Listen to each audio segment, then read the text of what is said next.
Shiv Shakti YouTube channel में आपका बहुत बहुत मोस्ट वेलकम। अगर चैनल पर नए हो तो प्लीज़ चैनल को सब्सक्राइब करना ना भूलें। पिनाक की कथा। दूसरे दिन प्रातःकाल राजा जनक से महर्षि विश्वामित्र ने कहा, हे राजन, दशरथ के इन दोनों कुमारों की इच्छा पिनाक नामक धनुष को देखने की है, अतः आप इनकी इच्छा पूर्ण करने की व्यवस्था कीजिए। राजा जनक के कुछ कहने से पूर्व ही राम ने कहा, हे नरश्रेष्ठ, पहले आप हमें पिनाक का वृत्तांत सुनाइए। हमने सुना है कि पिनाक शंकर जी का प्रिय धनुष है। शिव जी के पास से ये आपके पास कैसे आया? इस पर मिथिलापति जनक बोले, हे राम, एक बार प्रजापति दक्ष ने एक बड़ा विशाल यज्ञ किया। दक्ष जी शंकर जी के ससुर थे। अपने जय माता से अप्रसन्न के कारण उन्होंने उस यज्ञ में न तो शिव जी को आमंत्रित किया और न ही अपनी पुत्री सती को। पति के समझाने बुलझाने की परवाह न करके सती अपने पिता के जहाँ यज्ञ में पहुँच गई। वहाँ सती का बहुत अपमान हुआ। सती ने देखा कि देवताओं के लिए यज्ञ का जो पाग निकाला गया था उसमें शिव जी का पाग था ही नहीं। इससे क्रुद्ध होकर सती ने यज्ञ कुंड में कूदकर अपने प्राण त्याग दिए। महादेव जी के गणों ने जो सती के साथ राजा दक्ष के जहाँ आए थे, लौटकर महादेव जी को सारा वृत्तांत बताया। सती की मृत्यु की सूचना पाकर महादेव जी बड़े क्रोध में हुए। उन्होंने राजा दक्ष की यज्ञ भूमि में जाकर उस यज्ञ को नष्ट कर डाला।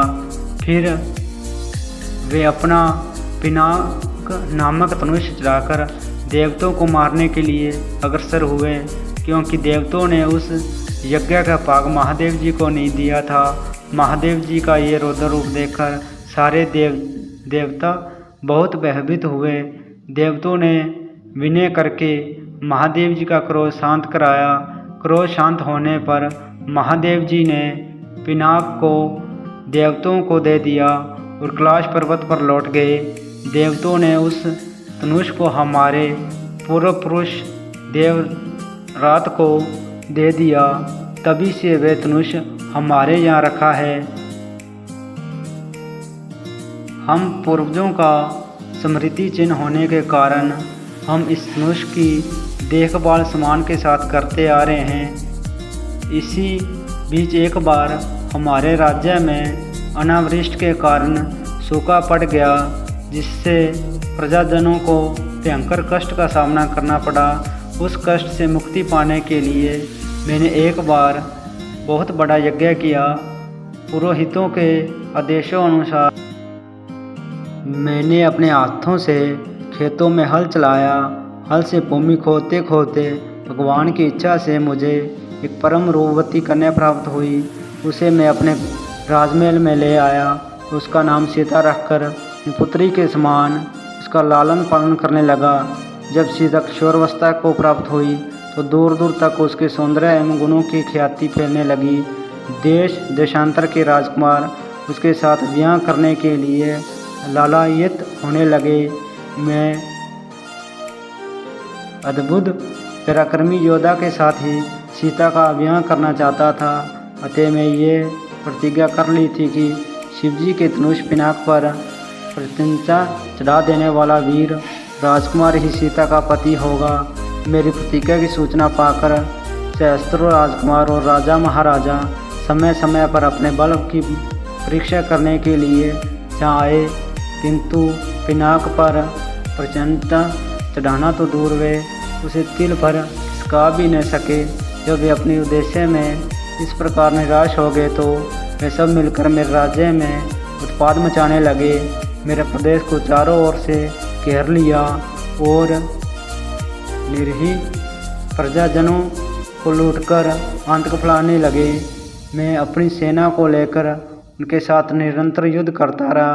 वे अनेक राजा थे, उनके पास सेना भी बहुत अधिक थी, इसलिए इस संघर्ष में मेरी बहुत ही सेना नष्ट हो गई। इस पर मैंने भगवान को सहारा मानकर उनकी तपस्या की। मेरी तपस्या से प्रसन्न होकर भगवान ने मुझे देवताओं की चतुर्गिनी सेना प्रदान की। उस सेना ने आतयाई राजों के साथ भयंकर युद्ध किया और सभी उपद्रवी राजकुमारों को भगाया। उनके भाग जाने के बाद मैंने सोचा कि एक विशाल यज्ञ करके इस अवसर पर ही अपनी प्रतिज्ञा पूरी करूं और सीता का विवाह कर निश्चिंत हो जाऊं। इसीलिए मैंने इस महान यज्ञ का आयोजन किया है। अब जो कोई भी महादेव जी के इस धनुष की प्रत्यंचा चढ़ा देगा, उसी वीर पुरुष के साथ मैं अपनी पुत्री सीता का विवाह करके निश्चिंत हो जाऊंगा।